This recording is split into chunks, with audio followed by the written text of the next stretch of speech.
এইখানে প্রায় 41টা আপনার এইভাবে মানে কমিউনিটি ক্লিনিকগুলি আছে।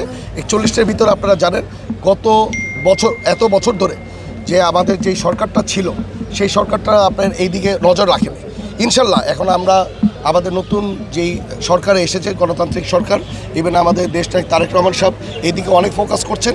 আমি আশা করি ওনার মাধ্যমে আমরা ইন্সপায়ার হয়ে আমরা এই ক্লিনিকগুলো আমরা অত্যাধুনিক একটা বানাবো, আর ওইখানে যাতে ডাক্তাররা সবসময় থাকে, কারণ একটা ওই রকম পরিবেশই করব যাতে আপনার ডাক্তাররা সবসময় থাকতে পারে, ডাক্তাররা যাতে ভালোভাবে ওইখানে যাতে রুগীদের দেখতে পারে এটাকে ব্যবস্থা করব। আর ওই জায়গার এলাকার মানুষজনকে আমি আরেকটু আহ্বান জানাবো যে ওই হসপিটালগুলিকে, কারণ is a community clinic, committee ওয়াইজে এটা চলা উচিত। এলাকার মানুষরাও যাতে ওই দিকে খেয়াল রাখে, যাতে ডাক্তার থেকে সময় দেয়, যদি ওষুধ যতটুকু দেয়, যদি অতটুকু ওষুধ যদি আমাদের ফুলফিল না হয়, আমরা যারা আছে এলাকার মানুষজন মিলে আমরা ওই পেশেন্টগুলিকে আমরা যাতে ওই ধরনের ওষুধটা দিতে পারে আমরা সেই দিকেও খেয়াল রাখছি।